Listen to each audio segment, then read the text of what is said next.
Shalom para pendengar setia TBJ, berikut ini kita akan menyaksikan video yang sangat menarik di mana seorang muslim yang penasaran tentang tanggal 25 Desember. Seperti apa keseruannya? Mari kita saksikan video berikut ini. Apa pertanyaanmu? Saya mau nanya, di dalam Alkitab adakah tertulis di situ tanggal 25 Desember hari Natal dan juga pada hari Minggu itu tempat beribadah umat Kristen? Udah, itu aja? Ya. Oke, ya. Jadi kalau berbicara tentang hari Natal di dalam Alkitab, kekristenan itu ada 3 hal, ya, sebagai fondasi utamanya, atau 3 tungku sebagai fondasi utamanya: Alkitab, tradisi suci, dan magisterium gereja. Ya. Enggak, Kalau tidak ada, ya saya tahu, jangan potong. Saya tahu. Kenapa kamu emosi? Ada di Alkitab. Ya kamu kenapa emosi? Tenang dulu. Nada saya Ya tenang dulu, kenapa emosi? Enggak emosi, nada saya kayak gini. Apa terlalu dekat gitu? Ya udah, jangan potong omongan saya. Dengar dulu. Ya, ada 3 hal: Alkitab, tradisi suci, dan magisterium gereja. Itu keimanan yang mutlak. Ya, saya berani ngomong, tanpa Alkitab kekristenan masih ada atau tidak? Masih ada. Ya, jadi kalau kau tanya di Alkitab, ya, saya jawab, di Alkitab tidak tertulis 25 Desember. Ya, sudah tidak ada ya. Sudah tidak ada. Tidak ada. Tetapi kita tahu dari mana? 3 tungku tadi, tradisi suci. Kan saya sudah jelaskan. Di dalam tradisi suci, ya, pandangan, ya, ajaran dari bapak-bapak gereja, 25 Desember ditetapkan sebagai Natal. Artinya, 25 Desember juga kita bisa melihat perayaan, ya, di dalam 2 Makabe, kitab 2 Makabe. Ya, namanya perayaan Hanukkah. Ya, tanggal 25.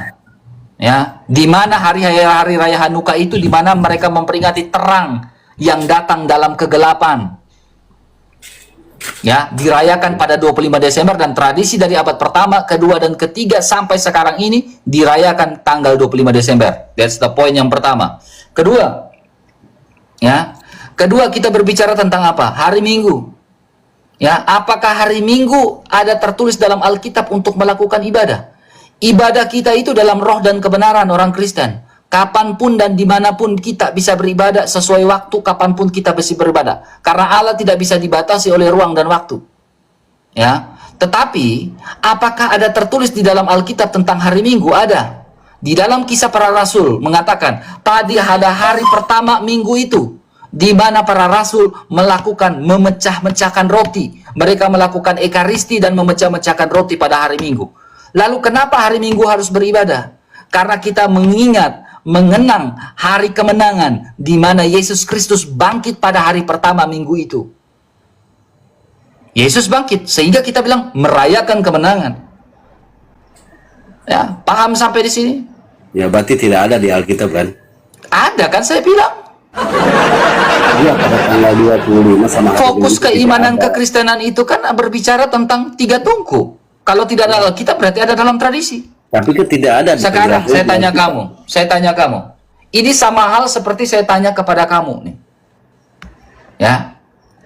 Kamu percaya kepada tauhid atau tidak? Percaya. Adakah tertulis secara eksplisit kata tauhid di dalam Al-Qur'an? Oh, kalau tauhid kan itu masing-masing dari aku dan Yesus.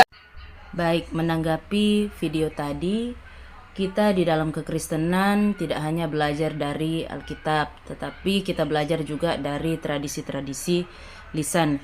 Namun yang paling penting di sini adalah apakah cerita itu benar-benar terjadi? Apakah cerita itu atau peristiwa itu dapat dibuktikan secara sejarah? Mengenai kelahiran Kristus, saya merasa bahwa yang paling penting di sini adalah bukan soal tanggal ataupun bulan, tetapi yang paling penting itu adalah apakah peristiwa itu benar-benar terjadi. Di dalam Alkitab sendiri menyaksikan bagaimana kelahiran Kristus, proses dan juga tempat di mana Kristus lahir. Dan bahkan sejarah pun membuktikan bahwa Yesus benar-benar pernah ada di dunia dan lahir.